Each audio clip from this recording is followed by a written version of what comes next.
어머, 미쳤나봐. 내 옷에 튈 뻔했잖아. 너 지금 제정신이니? 이게 무슨 무례야. 상견례 자리에서 물잔을 깨? 그것도 어른 면전에서? 연우는 사색이 되어 바닥으로 주저앉습니다. 유리 조각보다 더 날카로운 은실의 시선에 몸을 떨며 바닥을 더듬습니다. 죄송합니다. 정말 죄송합니다, 이사장님. 제가 너무 긴장을 해서. 금방 치울게요. 정말 죄송합니다. 안녕하세요. 청취자 여러분. 수신상태 양호입니다. 오늘도 수신상태 양호합니다. 계시는 곳까지 잘 들리신다면 구독, 좋아요, 알림 설정으로 응답해주세요. 영상 제작에 큰 도움이 됩니다. 그럼 오늘의 이야기 본격적으로 시작하겠습니다. 여러분은 완벽함이라는 단어를 믿으시나요? 사람들은 누구나 흠없는 삶을 꿈꿉니다. 특히 자식을 앞세운 부모들에겐 그 갈망이 더 간절하죠. 여기 세상에서 가장 눈부신 청첩장을 찍어낸 한 여자가 있습니다. 서연우. 30이 채 안 된 나이에 화장품 업계의 루키로 떠오른 그녀에게 결혼은 인생이라는 화사한 화장에 찍는 마지막 점과 같았습니다. 하지만 말입니다. 가장 완벽해 보이는 화장일수록 아주 작은 땀방울 하나에 복이 흉하게 무너져 내리는 법이죠. 오늘 이야기는 그 화려한 가면 뒤에 숨겨진 차가운 진실, 그리고 그 진실을 마주한 한 아버지의 떨리는 뒷모습에서 시작됩니다. 새벽의 공기는 차갑고 정직합니다. 연우의 하루는 남들보다 2시간 먼저 시작되죠. 세안을 마친 맨 얼굴의 연우가 거울 앞에 섭니다. 화장품 디자이너라는 직업답게 그녀의 화장대에는 수백 가지의 색채가 놓여 있습니다. 하지만 그녀의 눈빛은 그 화려한 색깔들을 압도할 만큼이나 차갑습니다. 연우에게 화장은 단순히 예뻐 보이기 위한 수단이 아닙니다. 그것은 세상이라는 전쟁터에 나가기 전 몸에 두르는 갑옷이죠. 엄마 없는 애라 티난다는 그 흔해 빠진 편견을 부수기 위해 그녀는 매일 아침 자신을 완벽하게 조각합니다. 서울의 소음이 닿지 않는 이곳. 양평의 산자락 끝에는 시간이 멈춘 듯한 공간이 있습니다. 서점 윤술로. 햇빛이나 달빛에 비치어 반짝이는 잔물결이라는 이름처럼 이곳의 주인 서문혁은 고요하게 살아갑니다. 낡은 셔츠 소매를 걷어붙이고 마당을 쓰는 그의 손길엔 세월의 덮개가 묻어납니다. 마을 사람들에겐 그저 허허실실 웃기 잘하는 책 좋아하는 아저씨로 통하죠. 문혁은 매일 아침 가장 먼저 연우의 사진을 닦습니다. 아내가 떠난 지 15년. 그는 법복을 벗고 이곳으로 숨어들었습니다. 오직 하나 세상에서 가장 소중한 보석인 딸 연우를 온전히 지켜내기 위해서 말이죠. 서로 다른 공간에서 시작된 두 사람의 하루를 연결하는 건 짧은 통화입니다. 아빠, 벌써 일어났지? 안개 많이 꼈다는데 운전 조심하고. 오늘 마을 도서관 회의 있다며? 허허, 우리 딸이 아빠 걱정에 잠을 설쳤나 보구나. 여긴 걱정 마라. 새소리가 하도 좋아서 잠도 일찍 깼다. 너야말로 아침 꼭 챙겨 먹고. 얼굴색 안 좋으면 아빠 속상하다. 나 괜찮아, 아빠. 이번 프로젝트만 끝나면 수연 씨랑 내려갈게. 수연 씨가 아빠 좋아하는 약과도 잔뜩 사놨대. 그래, 수연이 그 친구 참 속이 깊더구나. 고맙다고 전해주렴. 전화를 끊는 문혁의 얼굴에서 웃음이 서서히 가십니다. 사실 문혁은 알고 있습니다. 연우가 수연의 집안, 특히 고은실 이사장의 기세에 눌려 얼마나 숨가쁘게 지내고 있는지 말입니다. 그는 15년 전 법조계를 떠나기 직전 맡았던 한 사건의 기록을 기억합니다. 세상은 잊었지만 문혁의 머릿속엔 여전히 선명하게 각인된 그 이름. 인연일까요? 아니면 피할 수 없는 악연의 시작일까요?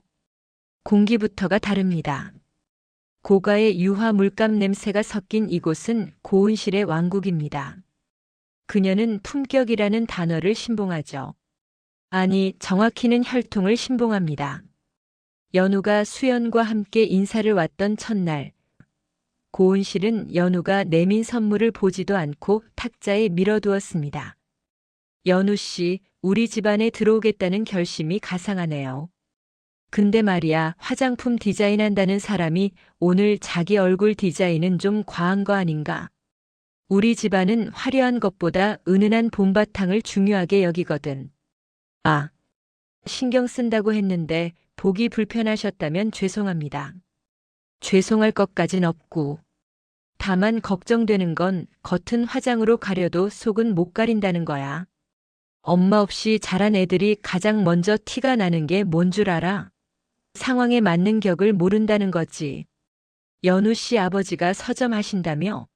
책만 읽어줬지 이런 자리에 어울리는 안목은 못 가르치셨나 봐.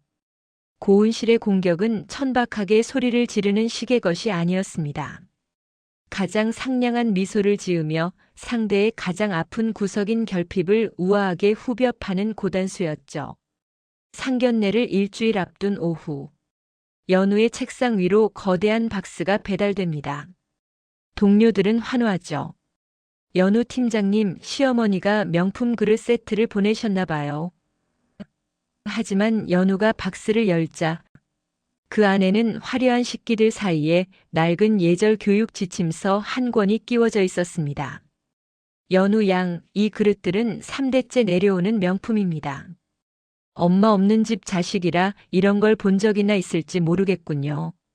상견례 날 이 그릇에 담긴 품격을 망치지 않도록 이 책을 달달 외워오세요. 우리 가문의 며느리가 되는 건 디자인 공모전 당선 따위와는 차원이 다른 일이니까요. 연우는 화장실로 달려가 입술을 깨물었습니다. 고은실은 선물을 보내면서도 연우의 아버지를 은연중에 비하하고 있었습니다. 서점이나 하는 아버지가 너를 어떻게 키웠겠니? 라는 조롱이 행간마다 가시처럼 돋아 있었죠.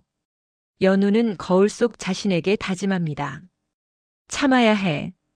아빠를 위해서라도 내가 완벽해지면 돼. 내일이면 드디어 상견례입니다. 연우는 옷장에서 가장 단정한 원피스를 꺼내 다듬습니다. 그리고 책상 서랍 깊숙한 곳에서 작은 목재 상자를 꺼내죠. 이것은 연우의 어머니가 세상을 떠나기 전 연우의 11번째 생일에 걸어주었던 목걸이입니다. 엄마, 내일 나 잘하고 올게. 아빠가 나 때문에 고개 숙이는 일 없게 내가 정말 잘할게. 나 엄마 없는 티 하나도 안 나게. 누구보다 예쁜 신부 될게. 연우는 밤을 새워 끊어진 진주 목걸이의 실을 다시 꿰입니다. 한 알 한 알 정성을 다해 꿰는 그 모습은 마치 자신의 흩어진 자존감을 하나씩 모으는 수행처럼 보입니다. 하지만 연우는 미처 몰랐습니다. 자신이 그토록 소중히 여긴 이 눈물 같은 진주 알들이 내일 고은실의 발길질에 어떻게 짓밟히게 될지를 말입니다. 문혁은 15년 만에 정장을 꺼내 입었습니다. 어깨가 조금 꽉 끼고 유행은 지났지만 정성껏 다린 셔츠에선 비누 향기가 납니다. 그는 거울 앞에 서서 넥타이를 메어봅니다. 손이 자꾸만 떨립니다. 여보, 오늘 우리 연우 시집 보내는 첫걸음 떼는 날이요. 당신이 옆에 있었으면 얼마나 예쁘게 단장해줬을까. 내가 부족해서 우리 딸이 마음고생하는 건 아닌지 모르겠소. 걱정 마시게. 오늘만은 내가 그 누구보다 당당한 아버지가 되어줄 테니. 문혁은 서점 문을 걸어 잠그고 서울행차에 올라탑니다. 그의 낡은 세단이 양평의 굽이진 길을 지나 강남의 빌딩 숲으로 향합니다. 그 차 뒷좌석에는 딸에게 줄 작은 보따리가 놓여 있습니다. 직접 만든 강정과 딸이 좋아하는 대추차. 고은실이 보기엔 초라하기 짝이 없는 시골 노인의 정성이지만 그것은 문혁이 딸에게 줄 수 있는 가장 뜨거운 응원이었습니다. 강남의 마천루가 한눈에 내려다 보이는 6성급 호텔의 레스토랑. 금빛 자수와 화려한 샹들리에가 번쩍이는 이곳은 누군가에게는 성공의 증명이지만 오늘 연우와 문혁 부녀에게는 숨조차 쉬기 힘든 처형대와 같습니다. 세상이 말하는 격식이라는 잣대 앞에 서면 평소 당당하던 사람도 한없이 작아지곤 합니다. 특히 그 잣대를 휘두르는 사람이 당신의 가장 소중한 사람을 평가하려 든다면 그 공포는 배가 되죠. 연우는 문을 열기 전 잠시 멈춰서서 아버지의 넥타이를 다시 한번 바로잡아줍니다. 비뚤어진 곳 하나 없는 완벽한 차림새. 하지만 연우의 눈에는 보입니다. 아버지의 낡은 정장 어깨에 내려앉은 15년. 세월의 무게와 자존심보다 귀한 딸을 위해 이 불편한 자리에 기꺼이 서준 사랑의 깊이를요. 연우야, 겁먹지 마라. 내가 이 사람들보다 못한 게 하나도 없단다. 아빠는 우리 딸이 이 세상에서 가장 귀한 보석이라고 믿어. 그 믿음은 저 화려한 조명보다 훨씬 더 단단하니까. 문혁의 목소리는 낮고 깊었습니다. 마치 거센 파도를 막아주는 방파제처럼 말이죠. 하지만 그 방파제 너머로 기다리고 있는 것은 상상을 초월하는 냉기였습니다. 육중한 문이 열리고 차가운 에어컨 바람과 함께 고은실의 시선이 화살처럼 꽂힙니다. 이미 자리에 앉아 차를 마시고 있는 고은실과 그녀의 남편 정태호, 그리고 고개를 숙인 채 손가락만 만지고 있는 아들 수연. 고은실은 자리에서 일어나지도 않은 채 돋보기 너머로 문혁의 구두부터 훑어내립니다. 그것은 인사가 아니라 검열이었습니다. 어서 오세요. 양평에서 오시느라 고생 많으셨겠네. 차가 많이 막히죠? 강남은 주말이면 주차장이나 다름없어서 말이야. 아, 그러고 보니 아버님 차가 좀 연식이 있어 보이던데. 그런 오래된 차들은 고속도로에서 갑자기 퍼지기도 한다더라고요. 무사히 오셔서 정말 다행이에요. 우리 집안엔 그런 차 타는 사람이 없어서 좀 생경하긴 하네요. 첫 마디부터 급을 나누는 비수였습니다. 문혁의 경제력을 차 한 대로 정의해버리는 고은실의 우아한 공격. 문혁은 그 독설을 허허 웃으며 받아넘깁니다. 걱정해 주셔서 감사합니다. 조금 늦었지만 딸아이와 도란도란 이야기 나누며 오니 금방이더군요. 오래된 물건일수록 손때가 묻어 정이 깊은 법이라. 저는 그 차가 참 편안합니다. 아, 예. 뭐 서점 하시는 분들은 시간이 참 많으시죠. 정적인 삶 참 좋잖아요. 우리 같은 사람들은 1분 1초가 다 돈이고 경쟁이라 그렇게 여유 부리는 게 가끔은 참 눈물겹게 부럽네요. 수연아, 너도 결혼하면 장인어른께 여유 부리는 법 좀 배워야겠다. 사업은 언제 망할지 몰라도 책은 안 도망가니까. 물론 책만 파다가는 평생 그 자리에 머물겠지만 말이야. 은실은 비웃음을 감추지 않았습니다. 그녀에게 서점 주인이라는 직업은 무능력의 다른 이름이었고 연우는 그 무능력한 뿌리에서 자라난 근본 없는 꽃이었습니다.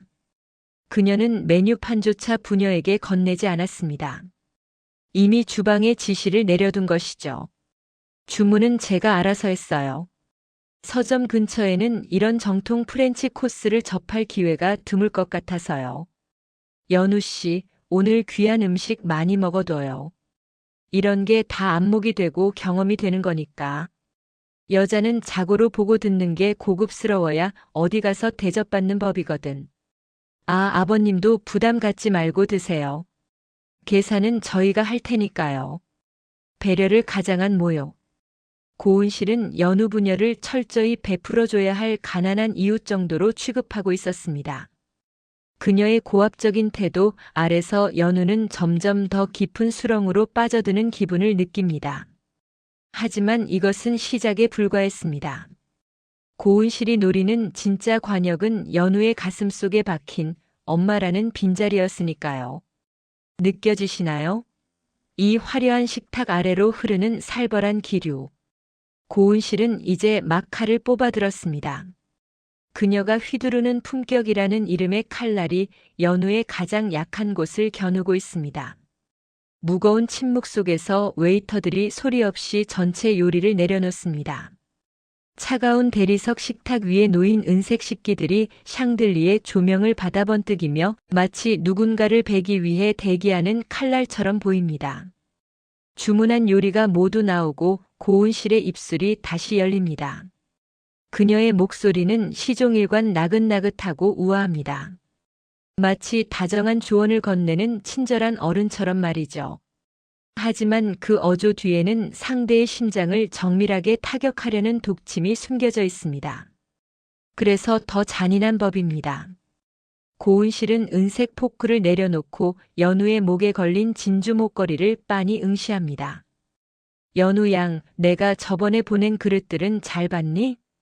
디자인한다는 사람이 안목이 좀 있어야 할 것 같아서 보냈는데 우리 집안에 들어오려면 물건 보는 눈부터 교정해야 하거든. 근데 오늘 그 목걸이는 참 안쓰럽네. 알도 제각각이고 빛깔도 탁한 게 꼭 시장 바닥 좌판에서 주워온 것 같아. 아니면 어디 장난감 상자에 들어있던 건가? 연우의 손이 가늘게 떨립니다. 그녀는 반사적으로 목걸이를 가슴으로 가립니다.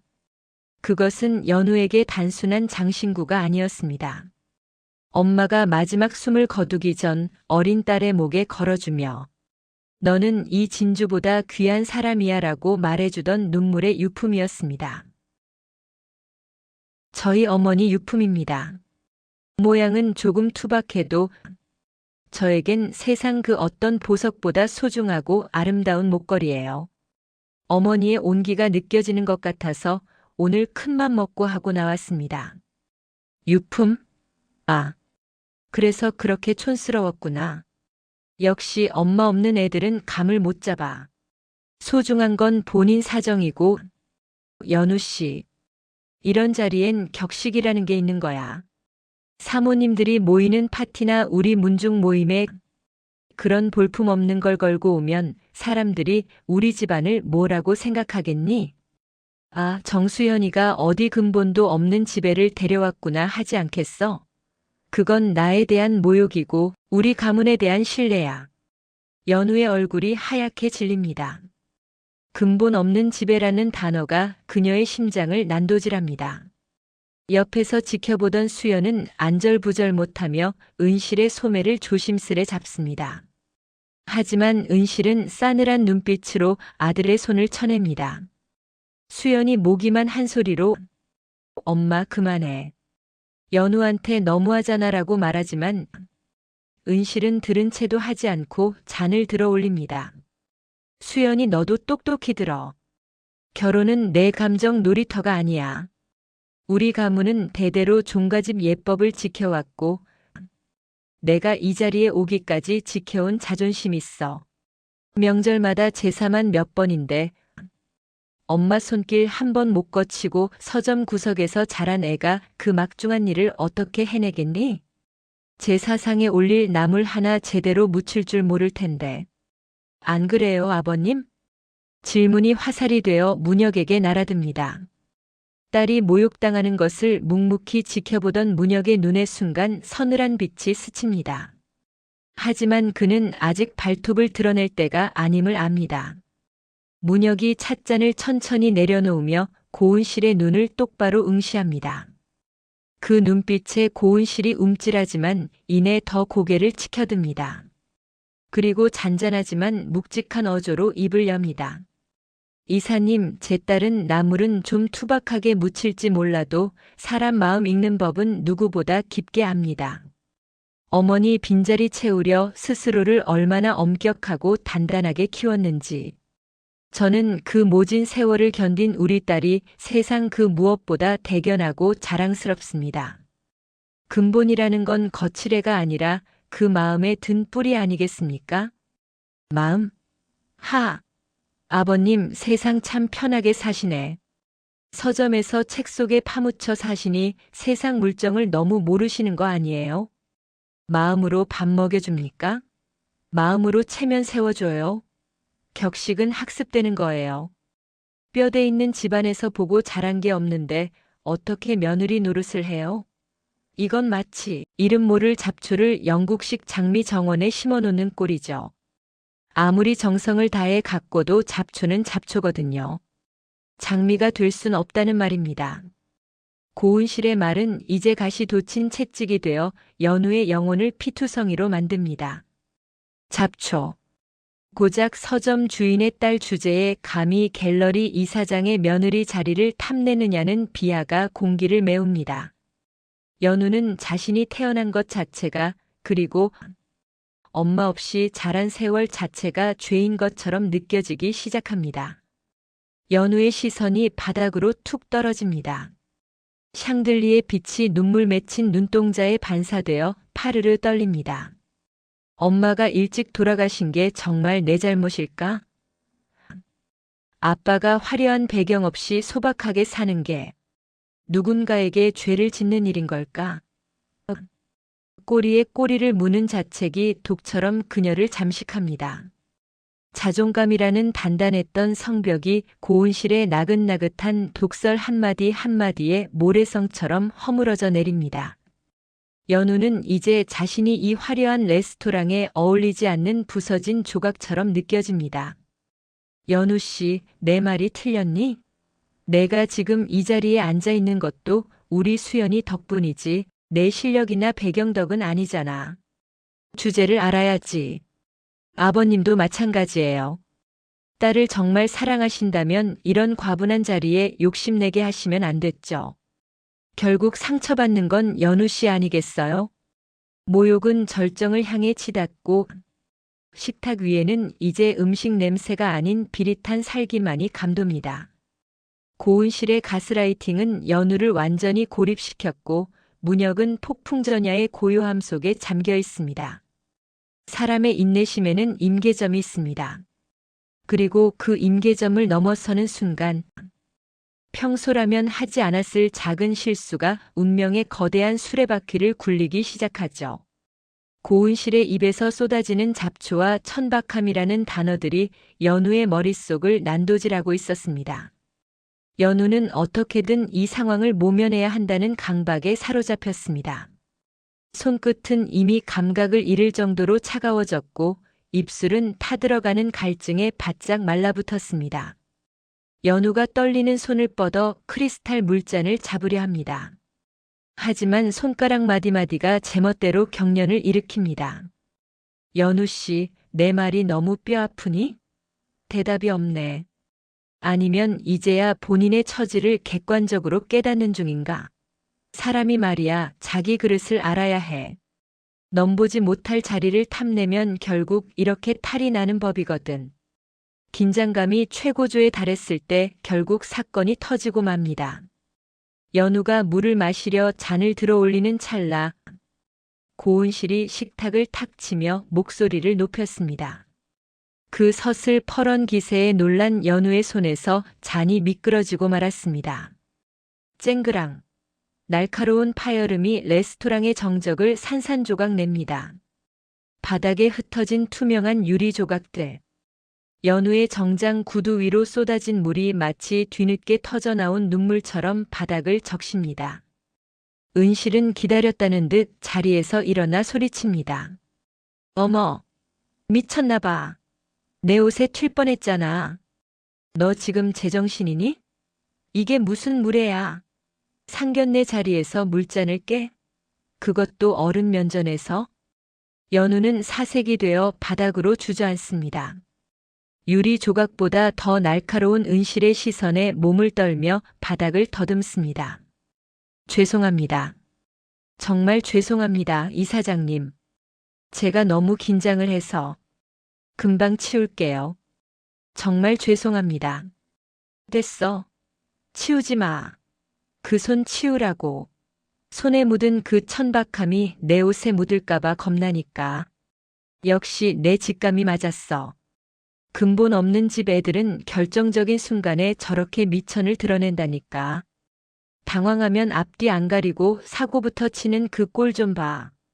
아버님, 이게 아버님이 자랑스럽게 키우셨다는 딸의 수준입니까?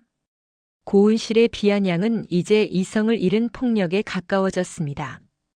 그녀는 고개를 숙인 채 유리 조각을 줍던 연우의 어깨를 혐오스럽다는 듯 거칠게 밀쳤습니다.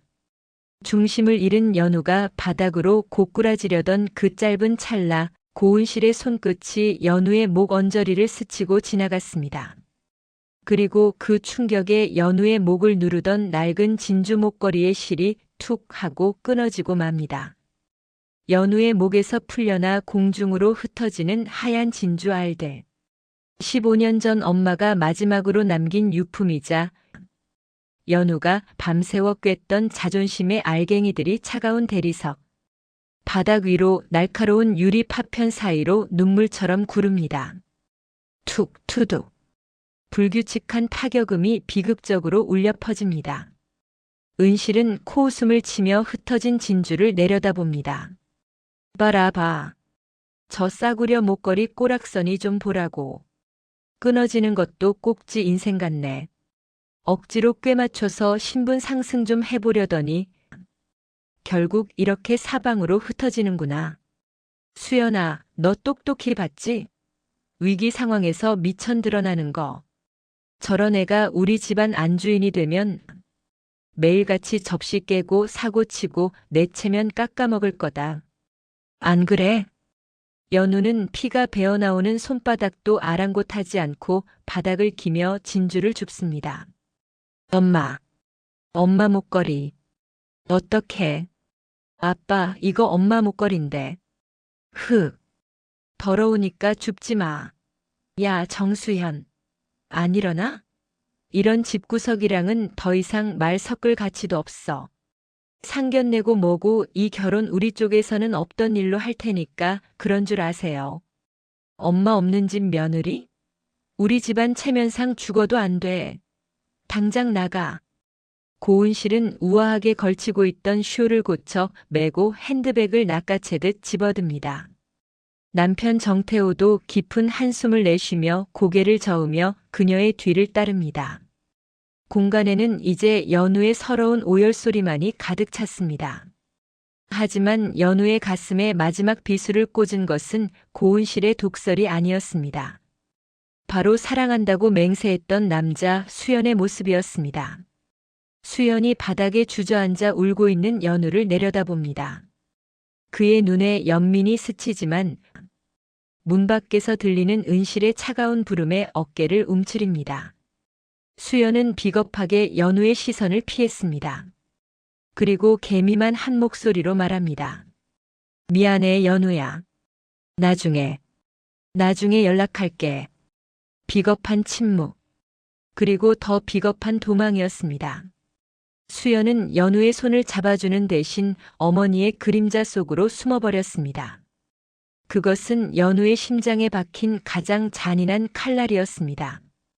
연우는 바닥에 떨어진 진주알 하나를 손에 꽉 쥐었습니다. 깨진 유리 조각에 찔린 손바닥에서 붉은 피가 흘러나와 하얀 진주를 적십니다. 피로 물든 진주. 그것은 이제 순수했던 사랑의 종말이자 처절한 비극의 시작을 알리는 징표가 되었습니다. 화려한 샹들리에 아래 홀로 버려진 듯한 부녀의 모습이 처량하기 짝이 없습니다. 고은실은 승리감에 도취하여 레스토랑을 나섰을 겁니다. 하지만 그녀는 몰랐습니다. 자신이 방금 짓밟은 것이 사자의 새끼였다는 사실을. 그리고 그 새끼의 울음소리가 15년 동안 잠들어 있던 전설적인 맹수를 깨웠다는 사실을 말이죠. 화려한 샹들리에의 조명은 여전히 눈부시지만 그 아래 남겨진 부녀의 그림자는 처절하리만큼 길게 늘어져 있습니다. 레스토랑 안의 소음은 사라졌고 오직 연우의 헐떡이는 숨소리와 간간이 들리는 유리조각, 부딪히는 소리만이 정막을 메웁니다. 화려한 레스토랑에 부녀만 남았습니다. 방금 전까지 고함을 지르던 여왕도 비겁하게 고개를 숙이던 왕자도 떠나갔습니다. 남은 것은 바닥을 뒹구는 깨진 유리 조각과 연우의 손바닥에서 흘러나온 선연한 핏방울, 그리고 15년의 세월을 견디지 못하고 흩어져 버린 진주알 뿐입니다. 연우는 무너진 채 바닥을 더듬습니다. 손에 쥐어지는 진주 한 알이 마치 잃어버린 엄마의 온기인 양 꽉 쥐어봅니다. 하지만 그 진주는 차갑고 딱딱합니다. 마치 연우가 마주한 세상의 본 모습처럼 말이죠. 문혁이 천천히 아주 천천히 자리에서 일어납니다. 그의 무릎이 펴지는 소리가 정적 속에서 묵직하게 들립니다. 지금까지 연우가 알던 인자하고 소박한 양평의 서점 아저씨는 이제 그 자리에 없습니다. 허허실실 웃던 눈가에 서려있던 주름은 이제 날카로운 칼날처럼 펴졌고 굽어있던 어깨는 거대한 산맥처럼 곧게 뻗어오릅니다. 문혁은 딸의 곁으로 다가가 무릎을 굽히고 앉습니다. 그리고 주머니에서 정갈하게 접힌 손수건을 꺼냅니다. 연우의 피 묻은 손을 잡아 손수건으로 감싸주는 그의 손길은 지독하게 침착합니다. 떨림 하나 없는 그 손길은 공포스러울 만큼 냉정합니다. 연우야, 줍지 마라. 이 진주는 이제 내 목에 걸기엔 너무 더러워졌구나. 아빠. 미안해. 나 때문에 아빠가 이런 욕을 먹고, 내가 바보 같아서, 물잔 하나 제대로 못 잡아서, 엄마 목걸이까지. 연우는 흐느끼며 얼굴을 들지 못합니다. 아니다.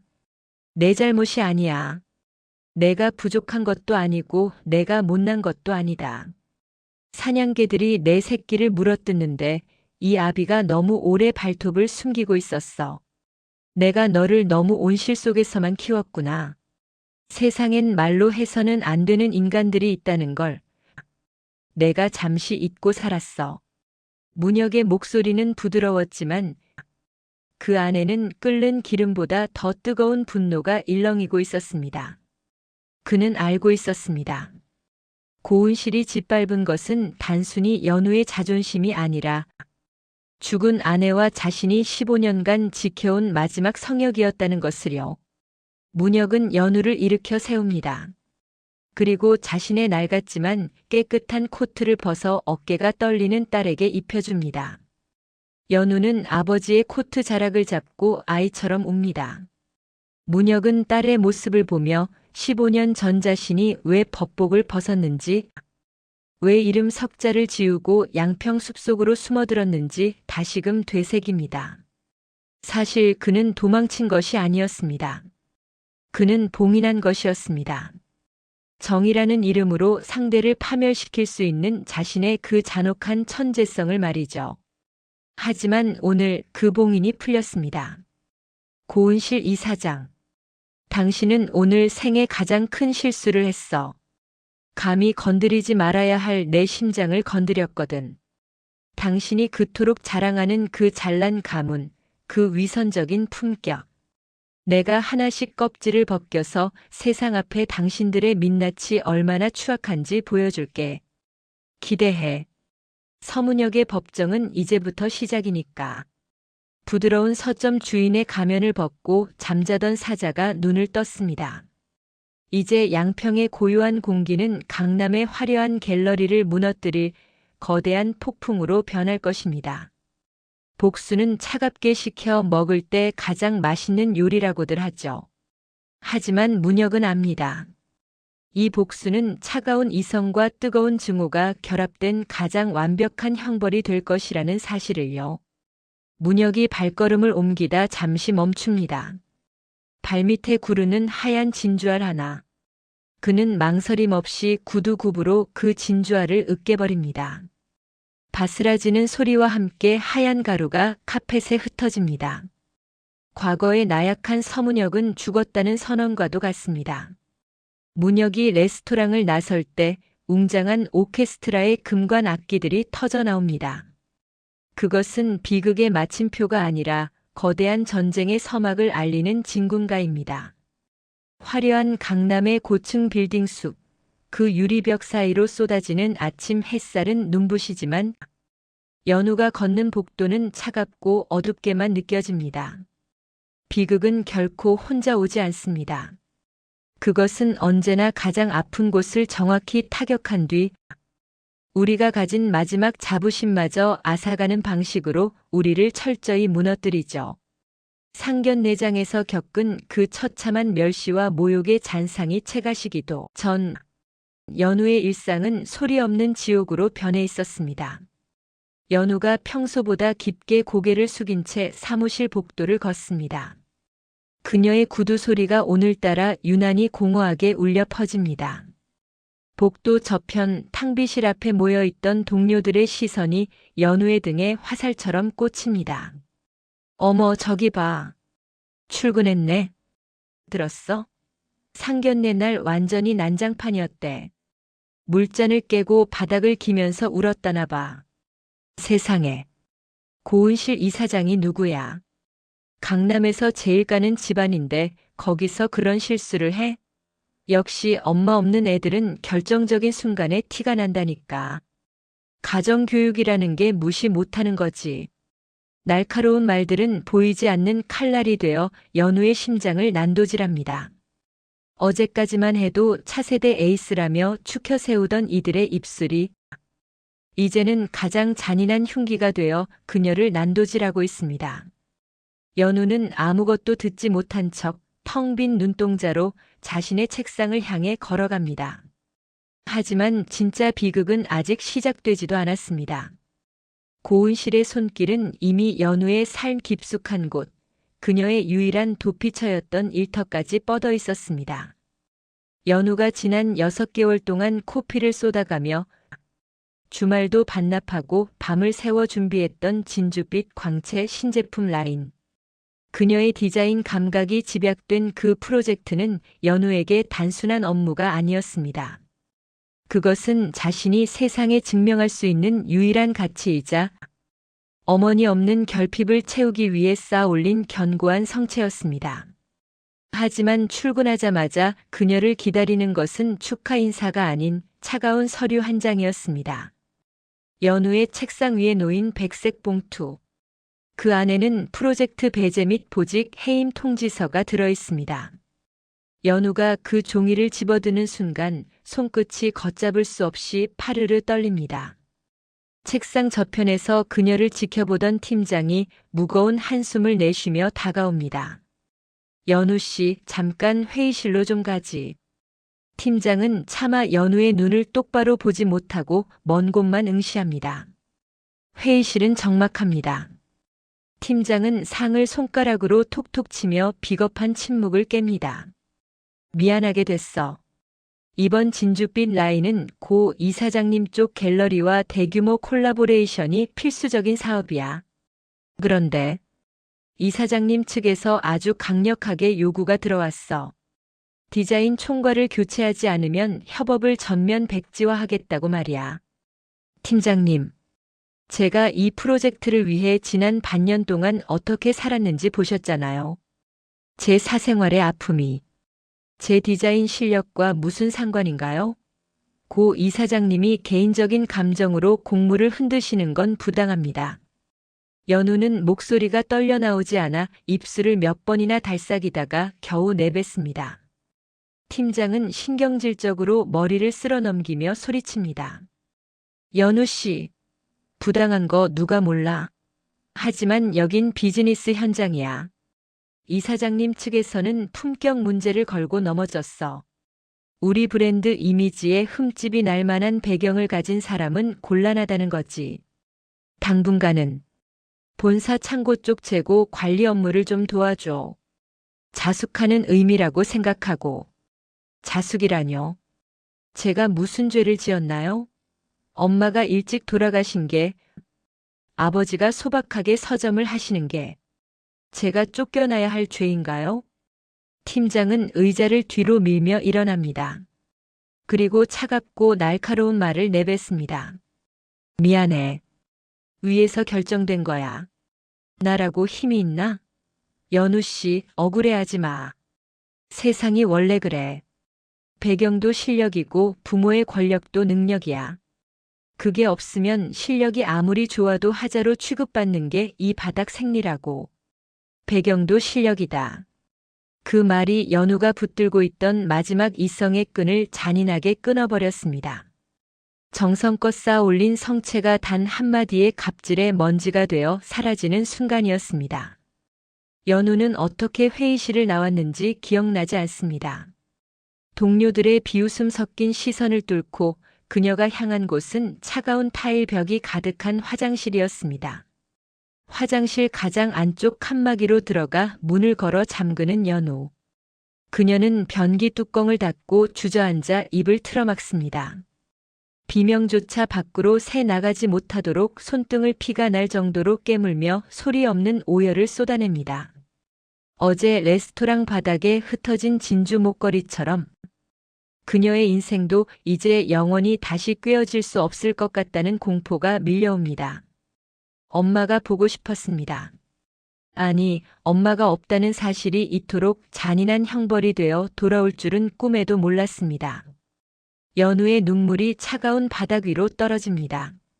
한번 무너진 성체 위로 세상의 냉소라는 찬 바람이 사정없이 몰아치고 있습니다.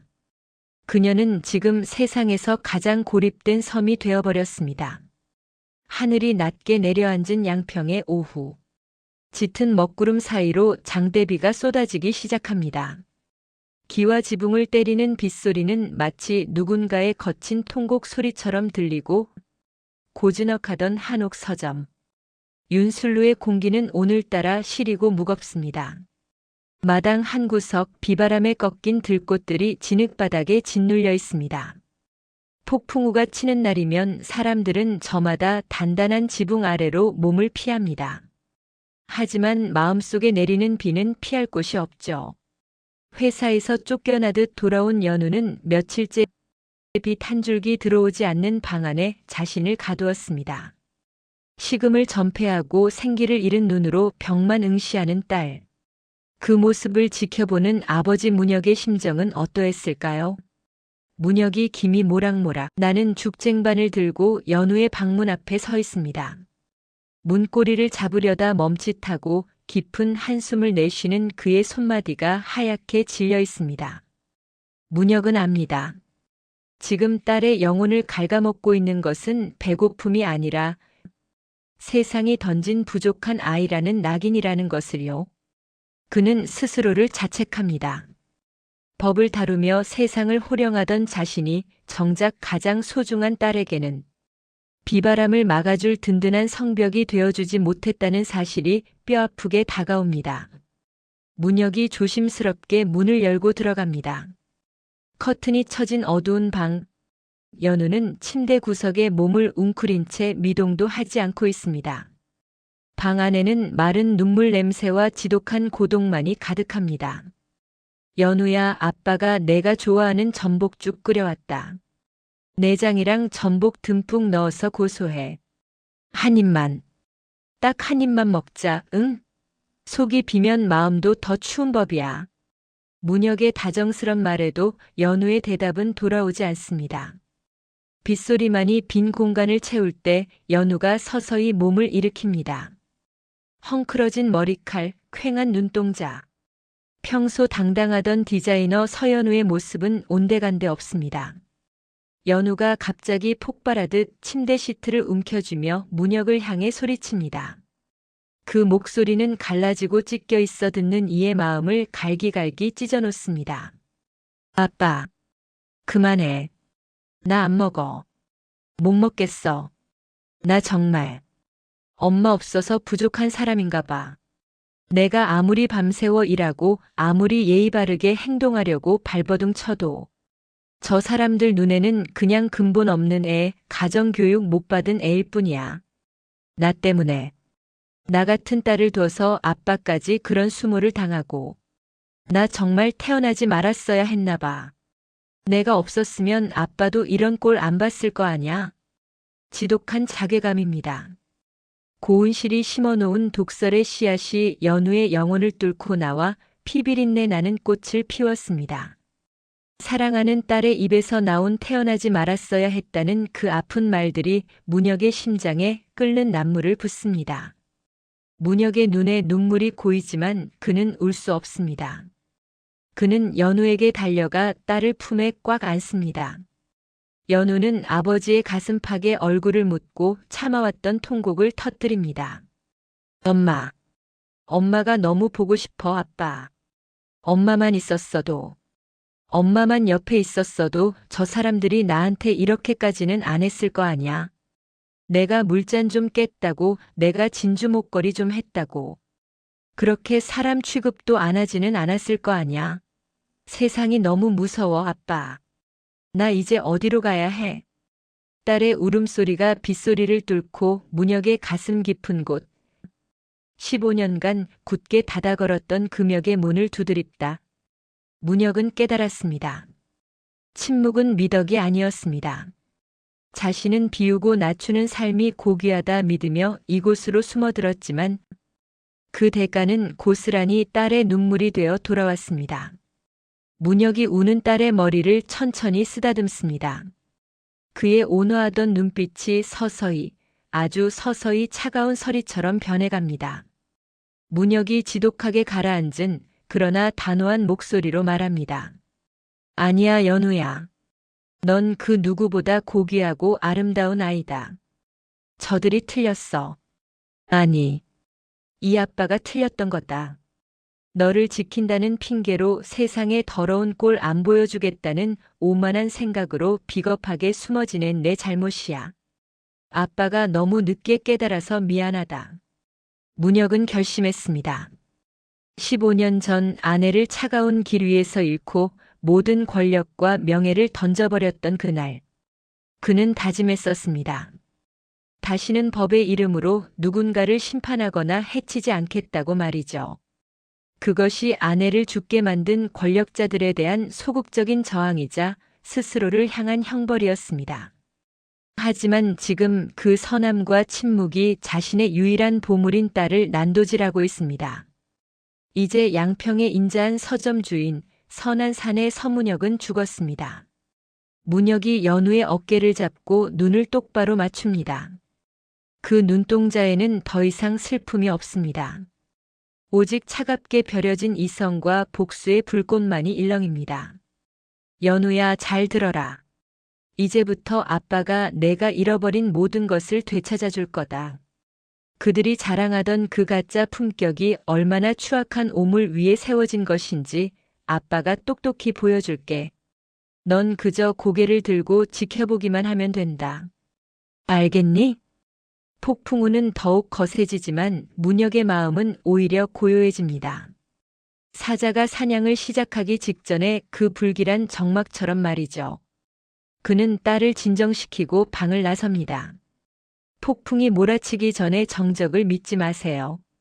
그것은 단지 더 거대한 파괴를 위한 숨고르기일 뿐입니다. 그의 발걸음은 이제 서재 깊숙한 곳, 15년 동안 금기로 여겨졌던 비밀 금고로 향합니다. 15년 동안 그저 평범한 서점 주인의 공간이었던 이곳이 오늘 밤 대한민국을 뒤흔들 전쟁의 사령부로 탈바꿈하려 합니다. 문혁이 서재 한복판에 서서 천천히 주변을 둘러봅니다. 그의 눈빛은 이미 인자한 아버지가 아닌 사냥감을 포착한 포식자의 그것으로 번뜩입니다. 문혁은 미련 없이 책장 한 구석으로 손을 뻗습니다.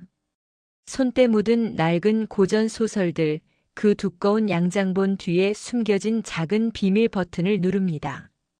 끼익 둔탁한 기계음과 함께 책장 일부가 뒤로 밀려나며 벽면이 열립니다. 그 안에서 모습을 드러낸 것은 차가운 금속 광택을 내뿜는 강철 금고입니다. 15년간 단 한 번도 열지 않았던, 아니 결코 열어서는 안 된다고 스스로를 다스리며 봉인했던 공간. 번호를 누르는 문혁의 손가락 끝에 서늘한 기운이 감돕니다. 띡띡띡. 정적을 깨는 전자음이 마치 시한폭탄의 카운트다운처럼 울려 퍼집니다. 육중한 금고 문이 열립니다. 그 안에서 문혁이 가장 먼저 꺼낸 것은 짙은 감색의 낡은 법복입니다. 그리고 그 아래 켜켜이 쌓인 대한민국 검찰 로고가 선명히 박힌 누런 서류 뭉치들이 쏟아져 나옵니다. 판도라의 상자가 열렸습니다. 그 안에는 절망만이 남은 것이 아닙니다. 15년 동안 발효된 지독하고도 정교한 복수의 시나리오가 잠들어 있었죠. 금고 안에는 문혁의 아내를 앗아간 15년 전 뺑소니 사고의 수사 기록이 고스란히 보존되어 있었습니다. 당시 문혁은 대한민국 최고의 특수부 검사였습니다. 성역 없는 수사로 권력의 심장을 겨누던 그에게 돌아온 보복은 너무나 잔인했습니다. 과거 회상 장면이 흑백의 파편으로 스쳐 지나갑니다. 비 내리는 밤의 고속도로. 전복된 차량 옆에서 어린 연우를 온몸으로 감싸 안은 채 피를 흘리는 아내. 그 비참한 현장을 뒤로하고 전속력으로 도망가는 검은 세단. 문혁이 울부짖으며 떨리는 손으로 바닥에 적어 내려갔던 차량 번호가 클로즈업됩니다.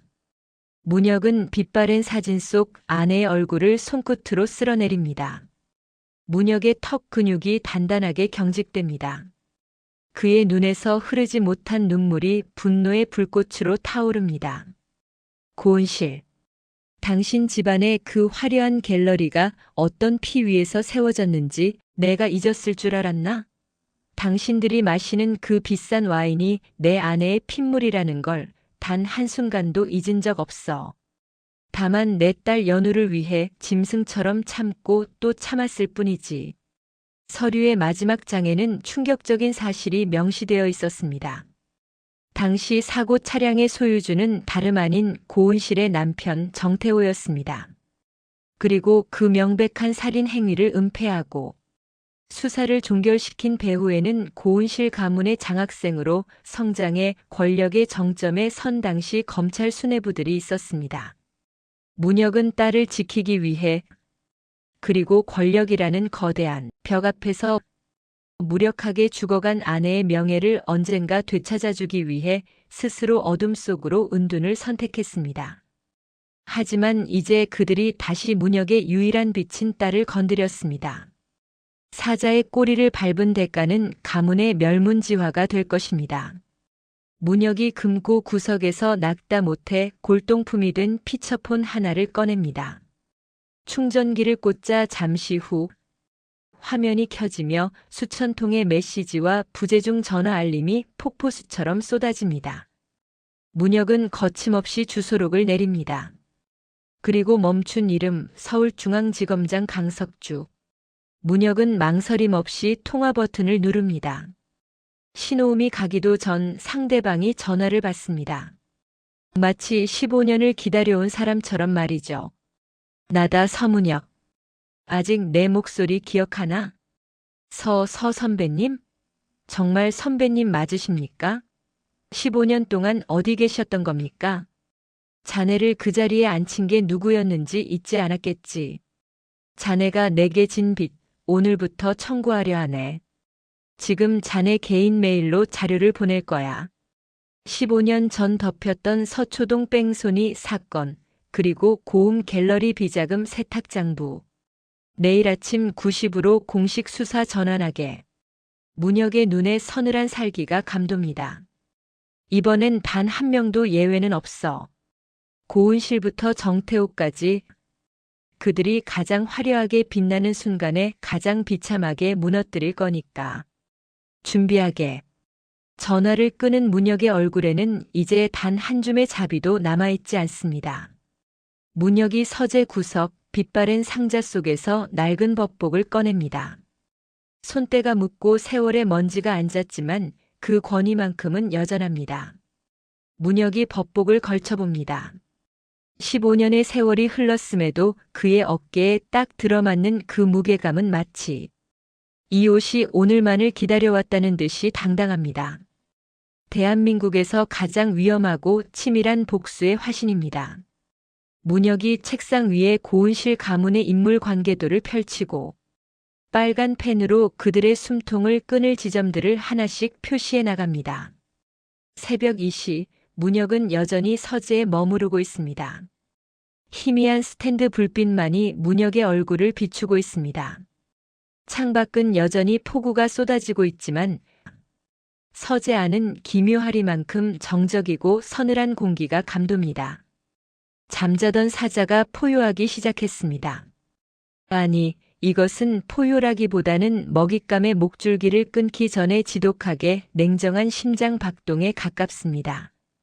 문혁은 15년간 책들로 가득했던 서재 벽면을 비워내고 그 자리에 거대한 인물 관계도를 그리기 시작합니다. 고은실을 정점으로 한 추악한 권력의 카르텔. 겉으로는 예술을 사랑하는 자비로운 후원자들의 모임이지만 그 속살은 탈세와 비자금 세탁, 그리고 권력을 유지하기 위한 비열한 거래로 뒤덮인 악의 소굴입니다. 문혁이 빨간 매직 펜을 들고 고은실의 사진 위로 거침없는 XX표를 긋습니다. 펜촉이 종이를 긁는 소리가 서늘하게 들립니다. 관계도 옆에는 15년 전 서초동 뺑소니, 고음 갤러리 비자금 장부, 현직 검찰 수뇌부, 뇌물 목록 등 치명적인 단어들이 나열됩니다. 문혁은 이제 더 이상 양평에 인자한 서점 주인이 아닙니다. 그는 상대의 숨통을 단번에 끊어놓기 위해 15년을 기다려온 사냥꾼입니다.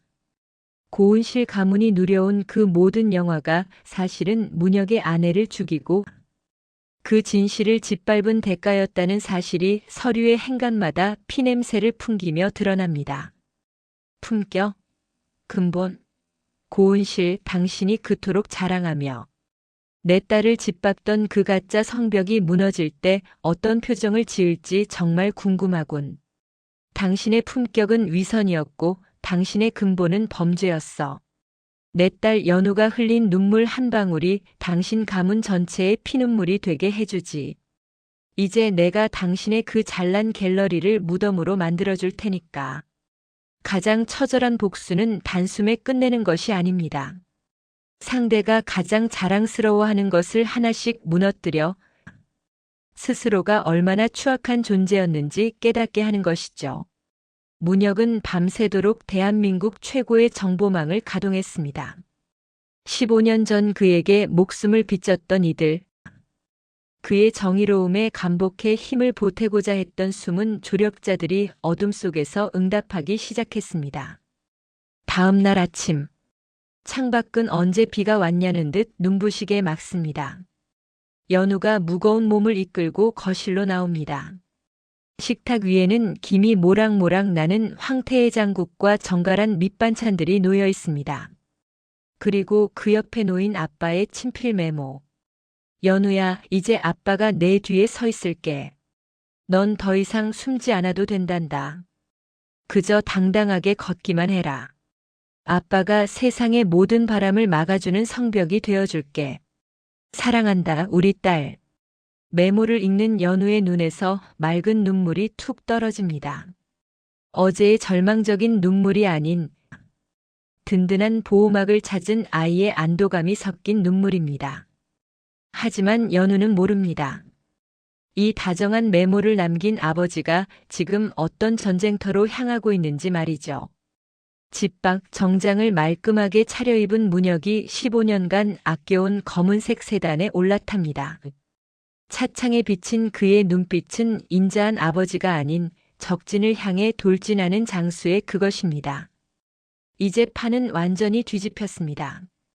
피해자와 가해자의 위치가 바뀌는 순간이죠. 고은실 가문이 그토록 숨기고 싶어 했던 판도라의 상자가 열렸고 그 안에서 나온 것은 용서가 아닌 지독하고 정교한 심판입니다. 고은실은 자신이 부리는 고용인들을 시켜 연우의 경력을 망치고 승전보를 올리고 있겠지만 그녀는 아직 감지하지 못하고 있습니다. 자신의 등 뒤에서 거대한 해일이 몰려오고 있다는 사실을 말입니다. 문혁이 운전대를 잡은 손에 힘을 줍니다. 차는 양평의 한적한 도로를 벗어나 강남의 화려한 마천루를 향해 질주합니다. 문혁은 차 시동을 끄고 한 건물 앞에 내립니다. 강남 한복판에 위치한 우뚝 솟은 건물. 바로 고음 갤러리입니다. 고음 갤러리는 고은실이 그토록 강조하는 품격이 그대로 드러나 있습니다. 저 화려한 건물 안에서 고은실은 오늘 밤 정재계 인사들을 불러 모아 승리의 파티를 열 예정입니다. 하지만 그 파티는 그녀의 인생에서 가장 수치스러운 종말의 무대가 될 것입니다. 문혁의 차가 고음 갤러리 정문을 향해 거침없이 진입합니다. 타이어가 지면을 긁는 소리가 마치 사냥을 시작하는 맹수의 포효처럼 들립니다. 차에서 내리는 문혁의 구두가 대리석 바닥을 짓밟습니다. 그는 선글라스를 벗으며 갤러리 정상을 올려다봅니다.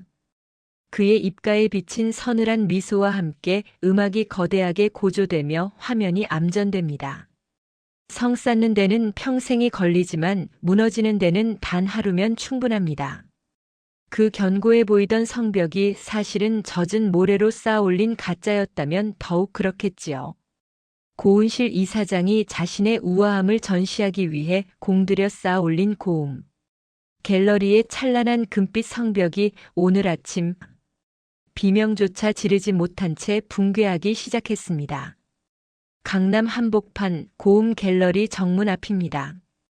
검은색 승합차 여러 대가 급브레이크를 밟으며 멈춰섭니다. 서울중앙지검 로고가 박힌 파란 박스를 든 수십 명의 수사관이 마치 썰물처럼 갤러리 안으로 들이닥칩니다. 당황한 보안 요원들이 앞을 막아서지만 수사관이 제시한 압수수색 영장 앞에 힘없이 길을 내줍니다. 그 뒤를 이어 수백 명의 기자와 유튜버들이 플래시 세례를 퍼붓습니다. 그 번쩍이는 불빛들은 마치 고은실의 당황한 안면을 사격하는 총성처럼 날카롭게 터집니다. 시작은 사소한 탈세 의혹이었습니다. 흔하디흔한 세무조사 중 하나라고 생각했겠지요. 하지만 서문혁이 15년 만에 던진 실타래는 고은실 가문의 가장 추악하고 은밀한 심장부를 단번에 꿰뚫었습니다. 꼬리에 꼬리를 무는 비리들이 넝쿨째 딸려 나오기 시작한 겁니다. 사학재단의 거액 횡령, 정계 인맥을 동원한 조직적인 비자금 세탁, 그리고 결정적으로 15년 전 침묵 속에 묻혔던 서초동 뺑소니 사건의 재수사가 공식화되었습니다. 대한민국 모든 포털 사이트의 실시간 검색어는 고은실, 고움, 비리, 그리고 15년 만에 죽음에서 돌아온 이름, 전설의 검사 서문혁으로 도배되었습니다. 대중은 환호했습니다. 법 위에 군림하던 여왕의 몰락은 그 자체로 가장 자극적인 유흥거리였으니까요. 하지만 고은실에게 이것은 유흥이 아니라 사형 선고였습니다. 고은실의 호화로운 이사장실 아닙니다. 평소라면 클래식 음악이 흐르고 향긋한 차 향기가 맴돌았을 이곳은 이제 아수라장입니다. 대형 TV 화면 속에서는 뉴스 앵커가 서문혁의 과거 이력을 화려하게 나열하며 정의의 사자가 돌아왔다고 보도 중입니다. 고은실은 손에 든 수천만 원 상당의 빈티지 와인잔을 벽면을 향해 내동댕이 칩니다. 붉은 와인이 흰 벽지에 마치 핏자국처럼 번져나갑니다. 서문혁? 그 비루한 서점 주인이 그 낡은 구두를 신던 노친네가 서문혁이라고. 그럴 리 없어. 서문혁은 15년 전에 이미 사회적으로 매장당해서 죽은 이름이잖아. 대체 누가 이 기밀 장부들을 넘긴 거야? 정태호, 당신은 대체 밖에서 뭘 한 거야? 은실은 실성한 듯 머리를 쥐어뜯으며 절규합니다. 고은실은 뒤늦게 깨달았습니다. 자신이 무시하며 밟았던 낡은 구두가 사실은 자신의 목을 겨누고 있던 굶주린 사자의 발톱이었다는 것을요. 갤러리는 압수수색으로 아수라장이 되었고 남편 정태호의 회사 주가는 하한가를 치며 폭락했습니다. 가문을 지탱하던 인맥들은 마치 썰물처럼 빠져나갔습니다. 어제까지만 해도 그녀의 발밑을 핥던 이들은 이제 그녀의 전화를 받지 않습니다. 이제 그녀에게 남은 건 품격이라는 이름으로 치장했던 찢겨진 가면뿐입니다.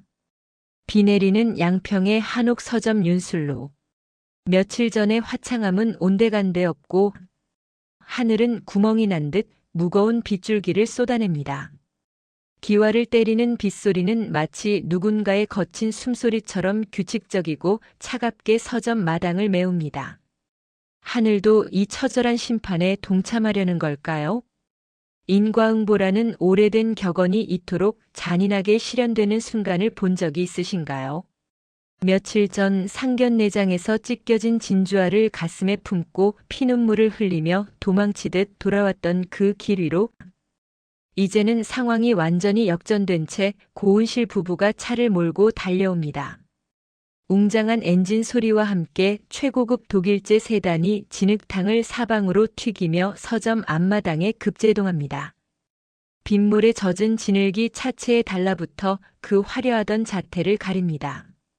차 문이 거칠게 열리고 화려한 이브닝 드레스 위에 명품 코트를 걸친 고은실과 맞춤 정장을 입은 정태호가 들이치는 빗속으로 내립니다.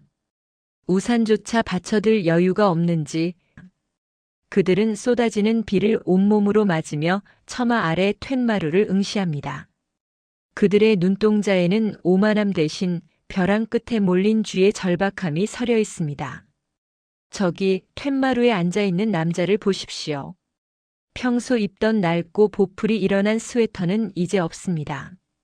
대신 15년 전 대한민국 법정을 호령하던 사냥개 서문혁의 전성기를 떠올리게 하는 서슬 퍼런 각이 살아있는 짙은 남색 정장을 입고 앉아 있습니다. 그는 김이 모락모락 피어오르는 찻잔을 손에 든 채 마당으로 떨어지는 빗줄기를 마치 한 편의 시를 감상하듯 평온하게 바라보고 있습니다. 그 곁에는 한층 단단해진 눈빛과 흐트러짐 없는 자세의 연우가 서 있습니다. 그녀는 더 이상 고개를 숙이지 않습니다. 고은실이 문혁의 발치까지 기어오듯 다가갑니다.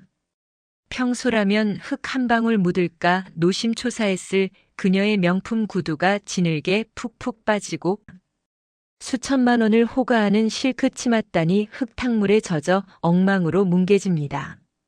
그녀의 손이 바들바들 떨리며 문혁이 앉은 툇마루 끝을 잡으려 합니다. 변호사님, 아니 서 선배님, 제발. 제가 제정신이 아니었습니다. 제가 눈이 멀어도 단단히 멀었어요. 감히 사람을 몰라보고 천인공노할 죄를 지었습니다. 우리 애들 결혼 다시 생각해요. 제가 연우 양을 친딸처럼, 아니 우리 집안의 상전으로 모실게요. 제발 제발 이 수사만 멈춰주세요. 갤러리만은 내 인생인 갤러리만은 건드리지 말아주세요. 문혁은 천천히 찻잔을 내려놓습니다. 하지만 여전히 그녀를 보지 않습니다. 빗줄기 너머 먼 산을 응시하는 그의 옆모습은 지독하게 차갑고 정교합니다.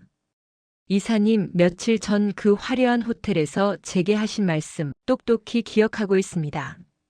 잡초를 장미 정원에 심으면 정원 전체가 망가진다고 하셨죠. 근본 없는 씨앗은 아무리 가꿔도 독초가 될 뿐이라고요. 문혁이 천천히 고개를 돌려 무릎을 꿇고 있는 고은실의 눈을 꿰뚫어 봅니다. 그 눈빛은 분노를 넘어선 경멸 혹은 무관심에 가깝습니다. 그런데 말입니다. 지금 제 눈앞에 보이는 건 장미 정원이 아닙니다. 오물 더미에서 허우적거리며 목숨을 구걸하는 추악한 독초 한 포기뿐이군요. 그게 이사님이 그토록 강조하시던 품격과 근본의 실체였습니까? 문혁의 목소리는 지독하게 평온했습니다. 소리를 지르거나 욕설을 내뱉는 것보다 수만 배는 더 잔인한 무관심이었습니다. 고은실은 자존심이라는 마지막 가면을 완전히 내려놓았습니다. 빗물에 젖은 머리카락이 얼굴에 흉측하게 달라붙어 마치 물귀신 같은 형상을 하고 있습니다. 정태호 역시 문혁 앞에서 고개를 숙인 채 두 손을 모으고 서 있습니다. 15년 전 서초동 한복판에서 뺑소니 사고를 내고 권력 뒤로 숨었던 비겁한 살인자. 그는 지금 자신의 목을 조여오는 공소시효 너머의 진실 앞에 사시나무 떨듯 떨며 빗물인지 식은땀인지 모를 액체를 흘리고 있습니다. 연우야. 아니. 연우씨. 제발 내가 말 좀 해봐. 수연이가 너 사랑하잖아. 너도 우리 수연이 없으면 못 산다며. 우리가 가족이 되면 이 모든 오해 다 해결될 일이야. 내가 가진 갤러리 지분, 부동산 다 내 이름으로 해줄게. 응? 제발. 우리 좀 살려줘. 여기서 무너지면 우린 끝이야. 은실은 연우의 바짓가랑이를 붙잡으며 처절하게 애원합니다. 품격을 팔아 자존심을 샀던 여자가 이제는 목숨을 팔아 돈을 제한하고 있습니다. 며칠 전 연우의 아픔을 싸구려 진주라고 조롱하던 그 입술에서 나오는 말들이 이토록 천박하고 구차할 수 있을까요? 진정한 근본은 위기 앞에서 드러나는 법입니다. 그리고 지금 고은실의 근본은 그가 밟고 서 있는 저 흙탕물보다 더럽고 흐릿합니다. 연우가 그런 고은실을 차갑게 내려다봅니다. 그녀의 눈에는 더 이상 눈물이 없습니다. 오직 부친의 곁에서 배운 단단한 정의만이 서려 있습니다. 연우가 천천히 입을 열어 고은실의 마지막 희망을 끊어내려 합니다. 무겁게 내리누르는 빗소리가 고요한 한옥마당을 가득 채웁니다. 고은실의 비참한 흐느낌과 정태호의 거친 숨소리가 빗소리에 섞여 기묘한 불협화음을 만들어냅니다. 툇마루 위 차가운 정장 차림으로 앉아있는 문혁의 곁에서 연우가 천천히 한 걸음을 내딛습니다. 폭풍우 속에서도 흔들리지 않는 나무가 있습니다. 아니, 폭풍우를 겪으며 비로소 자신의 뿌리가 얼마나 깊은지 깨닫는 나무가 있죠. 연우는 지금 자신의 발치에 무너져 내린 고은실을 내려다보고 있습니다. 며칠 전 강남의 그 화려한 레스토랑에서 깨진 유리, 조각과 핏방울 섞인 진주알을 줍던 자신의 비참한 모습이 파노라마처럼 스쳐 지나갑니다. 그때 연우는 세상이 무너지는 것 같았습니다. 자신이 사랑했던 남자와 그 가족에게 근본 없는 아이라 불리며 난도질당했을 때 그녀의 영혼은 갈갈이 찢겼었죠. 하지만 보십시오. 지금 연우의 눈에는 단 한 방울의 슬픔도 타오르는 증오도 남아있지 않습니다. 오직 거울처럼 맑고 투명한 이성만이 그 자리를 대신하고 있습니다. 진실을 마주한 자만이 가질 수 있는 압도적인 평온함입니다. 연우가 진흙탕에 무릎을 꿇은 고은실 앞에 한 걸음 더 다가갑니다.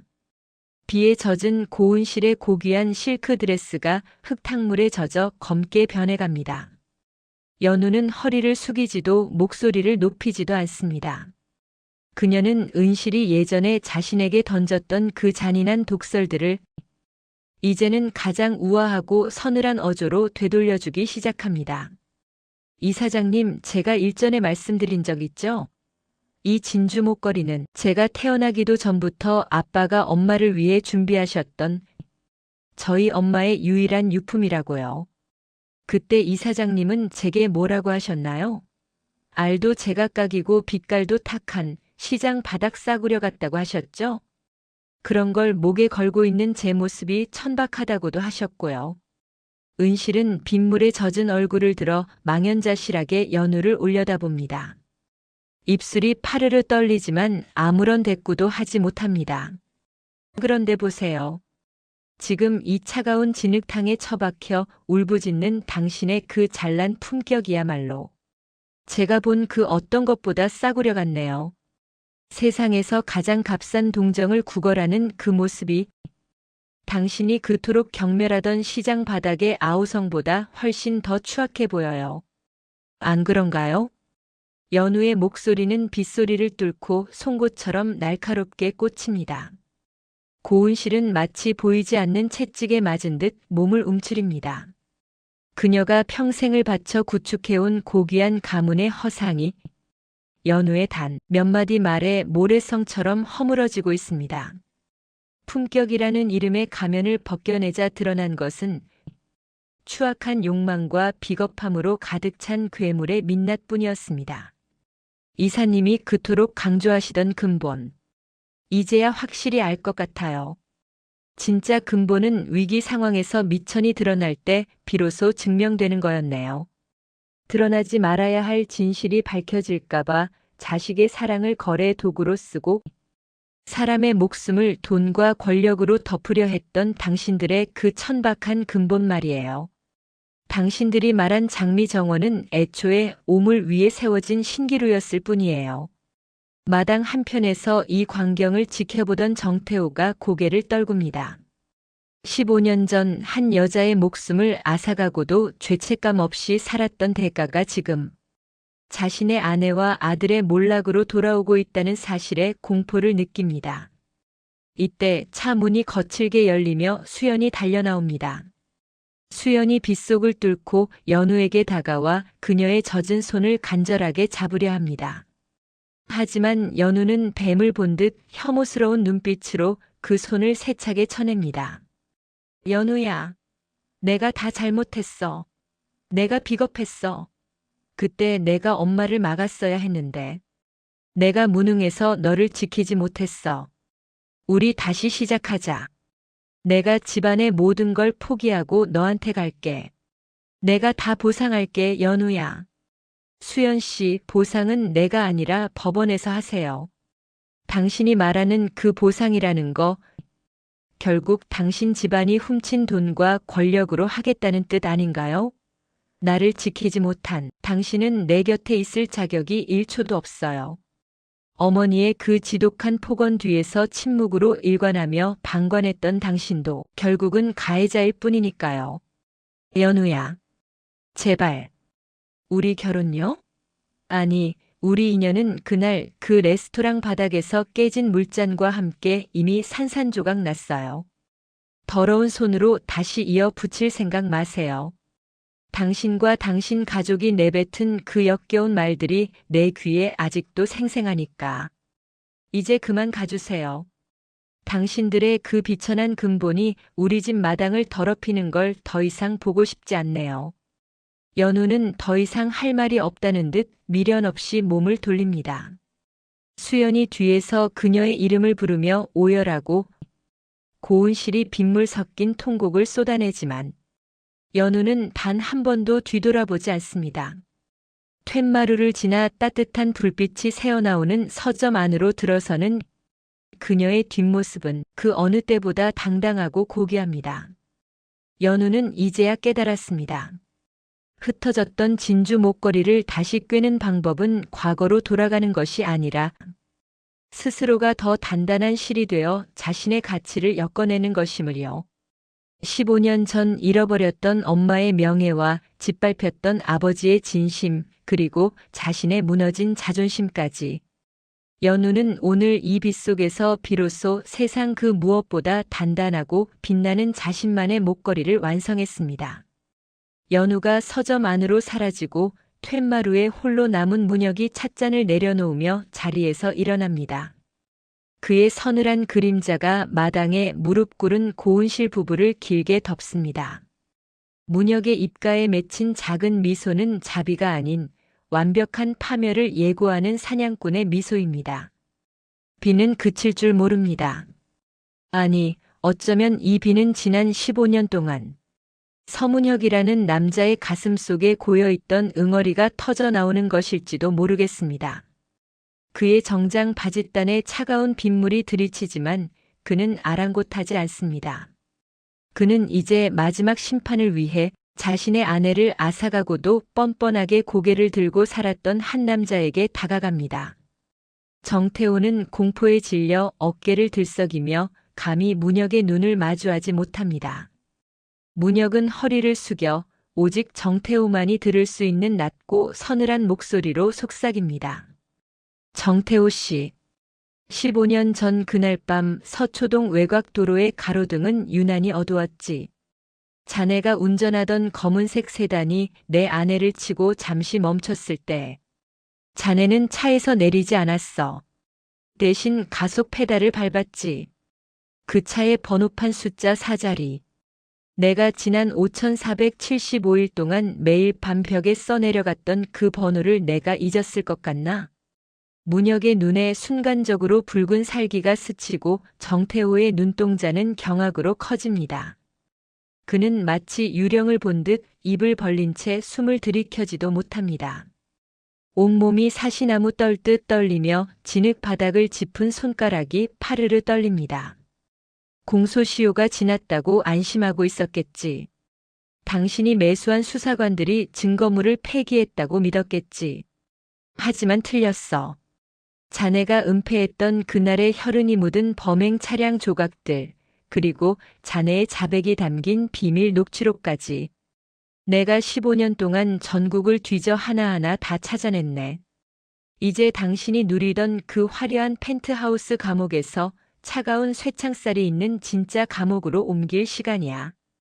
내 아내가 누워있던 그 차가운 아스팔트의 온도를 당신도 평생 느끼게 해주지.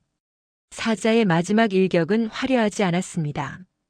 그저 잊혀졌다고 믿었던 진실을 끄집어내어 가해자의 눈앞에 들이밀었을 뿐입니다. 정태호는 절규조차 하지 못한 채 진흙 바닥에 고꾸라집니다. 고은실 역시 남편의 몰락을 직감하고는 실성한 듯 웃음을 터뜨리다 비명을 지릅니다. 하지만 문혁은 더 이상 그들에게 시선을 주지 않습니다. 그는 이제 죽은 아내와의 약속을 지켰고 살아있는 딸의 눈물을 닦아주었습니다. 문혁이 미련 없이 몸을 돌려 서점 대문을 닫고 안으로 들어옵니다. 쾅 하는 소리와 함께 바깥 세상의 소음이 차단됩니다. 밖에서는 고은실의 통곡 소리와 정태호의 헛구역질 소리, 그리고 거센 빗소리가 뒤섞여 처량하게 울려 퍼집니다. 서점 안 따뜻한 노란 조명 아래 연우가 서 있습니다. 그녀는 비에 젖은 아버지를 위해 마른 수건을 들고 그를 기다리고 있습니다. 서점 안은 적막할 정도로 고요합니다. 하지만 그 고요함은 공허함이 아니라 폭풍이 지나간 뒤의 평온함입니다. 문혁은 자신을 바라보는 딸의 눈에서 더 이상 자책과 슬픔을 찾을 수 없음을 확인합니다. 그는 다가가 딸의 가냘픈 어깨를 넓은 품으로 감싸 안습니다. 15년 만에 아버지는 비로소 온전한 가장으로 돌아왔습니다. 고생했다, 우리 딸. 이제 정말 다 끝났다. 사자들이 잠든 척했던 건 내가 스스로 강해질 시간을 기다려주기 위함이었단다.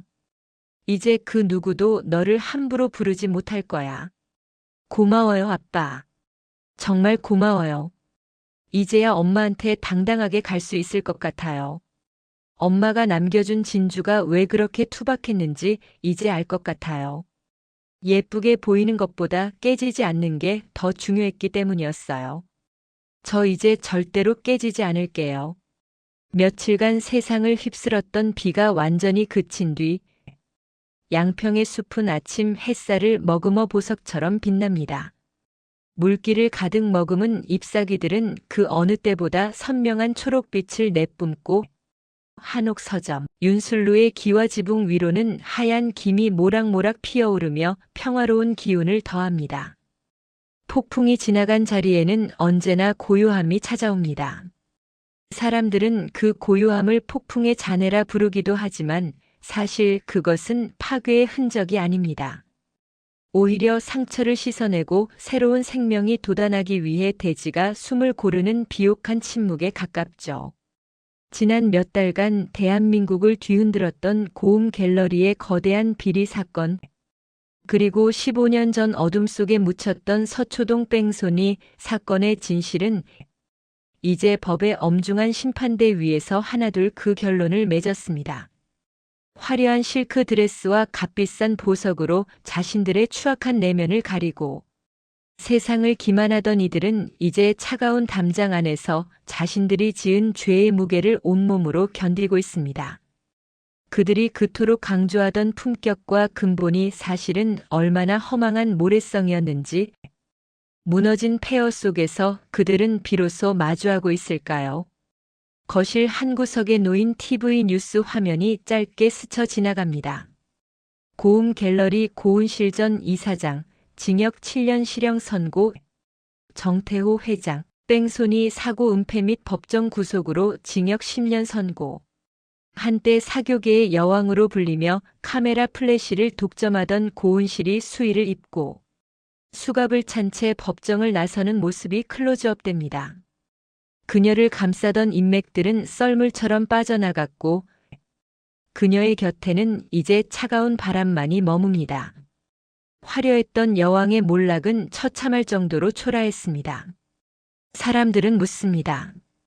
복수의 끝은 허망하지 않느냐고요. 빼앗긴 것을 되찾는다고 해서 잃어버린 시간이 돌아오는 것은 아니지 않느냐고요. 하지만 서문혁과 서연우, 이부녀에게 이번 일은 단순한 복수가 아니었습니다. 그것은 뒤틀린 시간의 수레바퀴를 제자리로 돌려놓는 일이었고 짓밟혔던 인간의 존엄을 되찾는 지독하고도 아름다운 치유의 과정이었습니다. 연우의 방 창문을 통해 아침 햇살이 폭포수처럼 쏟아져 들어옵니다. 정갈하게 정리된 책상 위에는 K-디자인 신제품 런칭 성공 기념패와 함께 메인 디자이너 및 최연소 팀장 발령장이 놓여 있습니다. 연우가 밝고 생기 넘치는 표정으로 출근 준비를 합니다. 그녀가 거울 앞에 섭니다. 며칠 전 자책으로 얼룩졌던 수척한 안색은 온데간데 없고 스스로를 신뢰하는 자의 당당한 미소가 입가에 머뭅니다. 연우는 다시 돌아왔습니다. 누군가의 배경이나 권력가의 며느리감이 아닌 디자이너 서연우라는 고유한 이름 그 자체로 말이죠. 그녀가 만든 옷들은 이제 배경을 따지는 상류층의 전유물이 아닙니다. 진심을 담은 그녀의 디자인은 평범한 사람들의 일상을 빛나게 하며 대중의 마음을 깊게 움직였습니다. 배경이 곧 실력이라던 세상의 비아냥을 그녀는 오직 실력 하나로 완벽하게 잠재운 겁니다. 이제 연우는 업계가 주목하는 최연소 팀장으로서 타인의 시선이 아닌 자신만의 결을 가진 브랜드를 당당하게 만들어가고 있습니다. 거울 속 자신의 목에 걸린 투박한 진주 목걸이를 매만지며 그녀는 나직이 의졸입니다. 이제야 진짜 내 옷을 입은 것 같아. 라고 말이죠. 나풀거리는 나비들이 길을 안내하는 듯한 푸른 잔디가 싱그럽게 돋아난 어느 한적한 산자락의 묘소입니다. 며칠 전에 폭풍우가 대지의 먼지를 말끔히 씻어낸 듯 공기는 투명하고 하늘은 시리도록 푸릅니다. 두 사람의 손에는 순결한 백색 국화와 엄마가 생전에 좋아했던 보랏빛 안개꽃이 섞인 꽃다발이 들려 있습니다. 발걸음에도 소리가 있다면 오늘 이 두 사람의 발걸음은 어떤 음을 내고 있을까요? 15년이라는 긴 시간 동안 문혁은 이곳을 찾을 때마다 늘 죄인처럼 고개를 숙여야만 했습니다. 아내를 지키지 못했다는 자책감, 그리고 홀로 남겨진 딸에게 평범한 가정의 울타리와 소소한 행복조차 주지 못했다는 미안함이 그의 어깨를 무겁게 짓눌렀기 때문입니다. 그에게 이 길은 매년 돌아오는 형벌의 길이었고 차마 마주하기 힘든 회한의 기록이었습니다. 하지만 오늘 문혁의 어깨는 그 어느 때보다 당당하게 펴져 있습니다. 굽어있던 등은 꼿꼿해졌고 늘 땅만 향하던 그의 시선은 이제 저 멀리 지평선을 향하고 있습니다. 그것은 누군가를 이겼다는 승리자의 오만함이 아니라 자신을 옥죄던 과거의 사슬을 끊어낸 자유로운 영혼의 모습입니다. 문혁이 아내의 비석 앞에 서서 잠시 묵념합니다. 그리고 품 안에서 정성스럽게 닦아 윤이 나는 진주 목걸이를 꺼냅니다. 햇빛을 받은 진주가 은은한 광채를 내뿜으며 비석 위에 놓입니다. 연우는 그 곁에서 엄마의 인자한 사진을 보며 눈물 대신 가장 아름다운 미소를 지어 보입니다. 이 진주 목걸이는 단순한 장신구가 아닙니다. 15년 전 한 가문의 탐욕에 의해 산산조각 났던 한 가족의 명예이자 세상의 모진 풍파 속에서도 끝내 지켜낸 인간의 존엄입니다.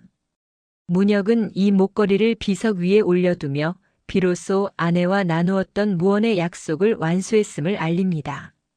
엄마, 정말 오래 기다렸지? 미안해, 내가 너무 늦게 웃으면서 왔지? 엄마가 떠나고 나서 나 사실 참 많이 힘들었어. 내가 부족해서, 내가 근본이 없어서 세상에 미움받는 줄 알았거든. 그런데 아니더라. 아빠가 오늘 내게 가르쳐줬어. 내 근본은 아빠의 사랑이고 엄마의 기억이라는 걸. 아빠가 엄마와의 약속, 그리고 나를 향한 약속까지 전부 다 지켰어. 나 이제 강남의 화려한 보석들 앞에서도 그 어떤 높은 성벽 앞에서도 주눅 들지 않는 멋진 디자이너가 됐어. 엄마가 남겨준 이 진주처럼 작지만 그 어떤 망치로도 깨트릴 수 없는 단단한 사람이 되어 잘 살게. 그러니까 엄마 이제 걱정하지 말고 하늘에서 지켜봐줘. 여보, 우리 연우 참 잘 컸지? 당신 닮아서 고집도 보통이 아니고 속 깊은 건 당신보다 한술 더 떠. 지난 세월 동안 내가 너무 당신 뒤에 숨어만 지냈던 것 같아 미안하네. 하지만 이제 내 숙제는 다 끝난 것 같군. 자네를 그렇게 만든 사람들에게 진실이라는 거울을 비춰줬고 우리 딸에게는 당당한 세상을 돌려줬으니까. 이제 우리 연우가 더 넓은 세상으로 나아가고 더 많이 사랑받으며 행복하게 사는 거. 저 높은 곳에서 당신도 기쁘게 응원해주게나. 문혁은 오늘 비로소 커다란 진리를 깨달았습니다. 진정한 용서와 해소라는 것은 단순히 가해자를 파멸시키고 처벌하는 결과에서 오는 것이 아니라는 사실을 말이죠. 그것은 남겨진 이들이 서로의 깊은 상처를 외면하지 않고 따뜻하게 보듬으며 과거의 그늘에서 벗어나 눈부신 햇살 아래로 함께 다시 일어서는 그 숭고한 모습에서 온다는 것을요. 가해자의 몰락은 법이 하는 일이지만 상처 입은 영혼을 다시 꽃 피우는 것은 오직 사랑만이 할 수 있는 일입니다. 두 사람이 묘소를 뒤로하고 천천히 길을 내려옵니다. 연우가 문혁의 굵은 팔짱을 꼭 낍니다. 마치 다시는 놓지 않겠다는 듯 말이죠. 문혁의 무뚝뚝했던 얼굴에 15년 만에 처음으로 깊고 편안한 주름꽃이 피어납니다. 그 주름은 고통의 흔적이 아니라 비바람을 견뎌낸 나무의 나이테처럼 든든하고 아름답게 보입니다. 인생이라는 긴 여정 속에서 우리는 가끔 예기치 못한 폭풍을 만납니다. 소중한 것을 잃고 진흙탕에 처박히기도 하죠. 하지만 기억하십시오. 진주는 상처를 입은 조개가 그 아픔을 견디며 스스로를 치유하는 과정에서 만들어지는 기적입니다. 오늘 문혁과 연우가 보여준 저 당당한 미소는 세상 그 어떤 화려한 다이아몬드보다 값진 인간 승리의 광채입니다. 도심의 활기가 느껴지는 세련된 디자인 스튜디오의 회의실. 통유리창 너머로 강남의 빌딩 숲이 빽빽하게 보이지만 이제 그 화려한 마천루들은 더 이상 압박감을 주는 거대한 성벽이 아닙니다.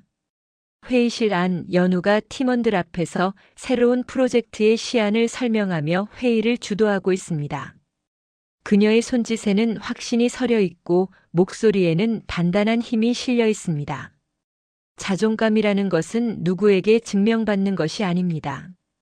타인의 시선이라는 거울에 나를 비춰보는 것이 아니라 내 안의 목소리에 온전히 귀를 기울일 때 비로소 완성되는 것이죠.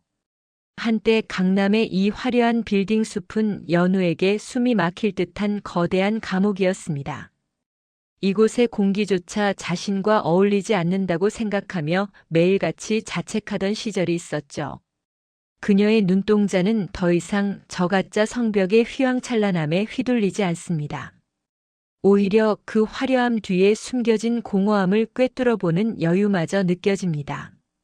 배경이라는 날개 없이도 오직 자신의 재능과 노력이라는 발로 땅을 딛고 선자만이 가질 수 있는 압도적인 기세입니다. 연우의 휴대전화 화면이 살짝 밝아집니다. 발신인은 수연. 연우야, 미안하다는 말조차 할 자격이 없다는 걸 알아. 지금은 지방의 작은 부품 공장에서 일하며 지내고 있어. 매일 아침 뜨는 해를 보며 내가 얼마나 소중했는지 깨닫고 참회 중이야. 라는 메시지가 떠 있습니다. 연우는 그 메시지를 잠시 바라보다가 슬며시 화면을 끕니다. 분노도 미련도 없는 무색무취의 표정입니다. 가끔 수연에게서 연락이 옵니다. 모든 것을 잃고 가문의 몰락과 함께 화려한 청년 사업가에서 지방 공장의 평범한 노동자로 살아가며 참여하고 있다는 소식이죠. 예전의 연우였다면 이 소식에 마음이 흔들려 밤잠을 설쳤을지도 모릅니다. 연민이든 증오든 어떤 식으로든 감정의 소용돌이에 휘말렸겠죠. 하지만 연우는 답장을 하지 않습니다. 차단조차 하지 않습니다. 그것은 지독한 미움 때문이 아닙니다. 이미 수연이라는 존재가 그리고 그가 속했던 그 가짜 품격의 세계가 연우의 인생에서 그 어떤 무게조차 갖지 못할 만큼 그녀의 세계가 견고해졌기 때문입니다. 내 삶의 중심이 나 자신에게 옮겨온 뒤로 타인의 비겁함은 더 이상 나를 상처 입힐 수 없는 배경 소음일 뿐입니다. 퇴근길 연우가 강남 한복판의 백화점 1층 명품관을 가로지릅니다. 수천만 원을 호가하는 보석 브랜드의 쇼윈도와 화려한 조명들이 그녀를 에워쌉니다. 예전 같으면 명품 백 하나 없는 자신의 모습이 부끄러워 고개를 숙이고 발걸음을 재촉했을 공간입니다. 하지만 지금 연우는 모델처럼 당당하고 여유로운 보폭으로 그 사이를 걸어갑니다. 그녀의 목에는 명품 브랜드의 다이아몬드 대신 엄마의 유품인 투박한 진주 목걸이가 걸려 있습니다. 알이 제각각이고 광택이 예전 같지 않아도 그 목걸이는 그녀의 가슴 위에서 세상 그 어떤 보석보다 기품 있게 빛납니다. 진정한 품격은 가격표에서 나오는 것이 아니라 그 물건에 담긴 기억과 정신에서 나오는 법입니다. 연우는 이제 압니다. 저 쇼윈도 안의 보석들이 아무리 반짝여도 자신이 견뎌낸 상처의 시간보다 빛날 수는 없다는 사실을요. 명품이라는 이름의 가면에 나를 숨기지 않아도 내 삶 자체가 하나의 브랜드가 될 수 있다는 사실을 그녀는 몸소 증명해내고 있습니다. 사람들은 연우의 목걸이를 보며 수군거리기도 하겠죠. 저거 진짜 진주 맞아? 왜 저렇게 투박해? 라고요. 하지만 연우는 그 시선들조차 사랑스럽게 받아들입니다. 완벽하지 않아서 더 위대한 것, 세월의 흔적을 정면으로 마주한 것이야말로 진짜 오리지널이라는 것을 그녀는 누구보다 잘 알기 때문입니다. 연우는 이제 새로운 사랑을 찾기 위해 서두르지 않습니다. 비어있는 옆자리를 채우기 위해 누군가에게 선택받으려 자신을 깎아내거나 화려하게 치장하지도 않죠. 그녀는 이제 압니다. 세상에서 가장 먼저 그리고 가장 깊게 사랑해야 할 사람은 바로 어제까지 울고 있던 자기 자신이라는 것을요. 연우가 양평으로 향하는 광역버스 맨 뒷자리에 앉습니다. 창밖으로 지는 붉은 노을이 버스 안으로 깊숙이 들어와 연우의 얼굴을 비춥니다. 연우는 귀에 이어폰을 꽂고 잔잔한 음악을 들으며 창밖의 풍경을 감상합니다. 그녀의 눈동자에 비친 노을빛이 목에 걸린 진주알처럼 은은하고 아름답게 빛납니다. 그 눈빛은 미래에 대한 불안이 아닌 현재의 행복을 온전히 누리는 사람의 평온함입니다. 자존감은 다시 쓰는 것입니다. 과거에 누군가가 나에게 뱉었던 독설로 채워진 페이지를 찢어내고 내가 나를 위해 적어내려가는 새로운 문장들이죠. 연우는 오늘 자신의 인생이라는 책에 한 문장을 추가합니다. 나는 배경 없이도 충분히 빛나는 사람이다. 라고 말이죠. 버스가 한강 다리를 건너며 강물이 노을에 물듭니다. 이 빛은 인위적인 조명이 아닌 스스로의 내면에서 타오르기 시작한 생명의 불꽃입니다. 누군가는 연우가 모든 것을 잃었다고 말할지도 모릅니다. 재벌가 며느리의 자리도 화려한 인맥도 사라졌으니까요. 하지만 연우는 그 모든 껍데기를 버리고 진짜 자신을 얻었습니다. 상처 입은 조개가 오랜 인고 끝에 진주를 만들어내듯 연우 역시 자신의 아픔을 아름다운 자존감으로 빚어냈습니다. 이제 그녀의 삶은 그 누구의 침범도 허용하지 않는 오직 그녀만의 위대한 예술 작품입니다. 서서히 어둠이 내리기 시작하는 해질녘 양평의 한옥 서점 윤술루입니다. 며칠 전 대지를 적셨던 비는 흔적도 없이 사라지고 하늘은 오렌지빛과 보랏빛이 절묘하게 섞인 노을로 가득 차 있습니다. 서점 앞마당은 예전과 조금 달라졌습니다. 무성했던 잡초들은 정갈하게 정리되었고 그 자리에는 문혁이 새로 심은 붉은 장미와 이름, 모를 들꽃들이 조화롭게 어우러져 피어 있습니다. 고요한 마당에는 도마 소리와 보글보글 찌개 끓는 소리가 정겹게 울려 퍼집니다. 폭풍이 지나간 자리에 비로소 꽃이 피어납니다. 날카로운 진실의 검을 휘둘렀던 사자 문혁은 이제 다시 소박한 서점 주인의 일상으로 돌아왔습니다. 15년 만에 세상 밖으로 나왔던 차가운 법복은 다시 금고 깊숙한 곳으로 들어갔습니다. 그 대신 그의 투박한 손에는 이제 법전 대신 세월의 향기가 배어있는 낡은 시집이 들려 있습니다. 하지만 문혁의 눈빛은 예전의 그 눈빛이 아닙니다. 과거의 고통으로부터 도망쳐 숨어 지내던 시절의 허무함은 이제 어디에도 없습니다. 대신 그 자리에는 삶의 모든 순간을 온전히 껴안고 사랑하려는 자의 깊은 애정이 서려 있습니다. 문혁이 정갈한 남색 앞치마를 두르고 마당에 놓인 나무 테이블 위에 직접 만든 반찬들을 하나씩 옮겨놓습니다.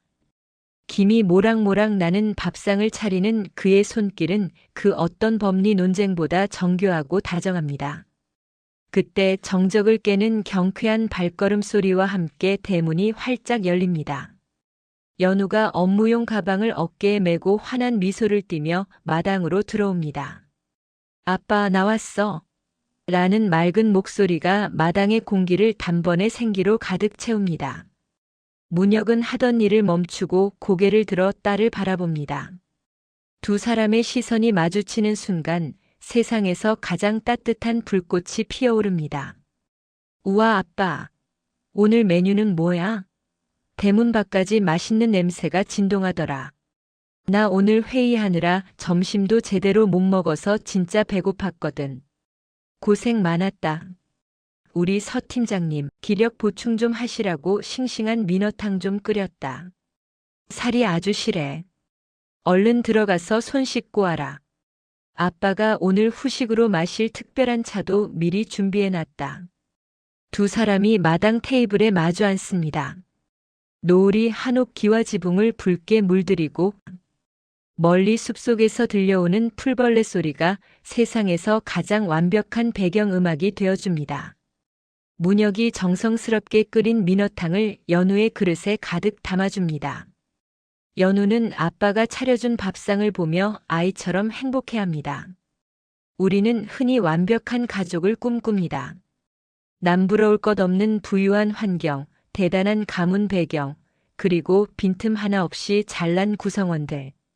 하지만 진짜 위대한 가족은 그런 외형적인 조건에 있지 않습니다.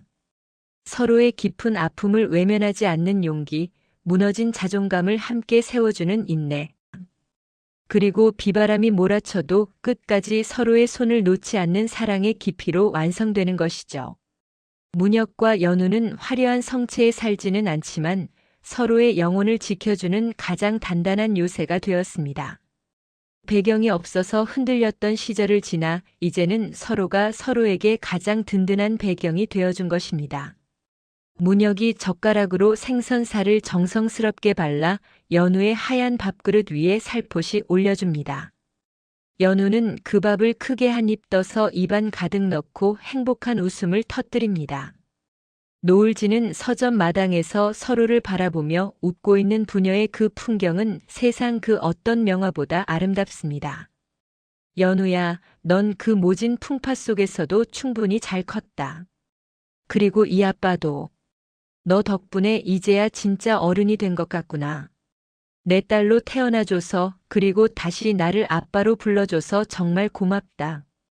연우는 문혁의 말에 눈시울이 붉어집니다. 나도 아빠에게 고마워. 나를 사랑해줘서 나를 지켜줘서. 지금 이 순간 자식의 뒷모습을 바라보며 내가 과연 잘 키우고 있는 걸까 고민하고 자책하는 이 세상의 수많은 부모님께 이 이야기를 바칩니다. 당신의 서투른 손길 뒤에 진심 어린 사랑이 있었다면 당신은 이미 충분히 위대한 부모입니다.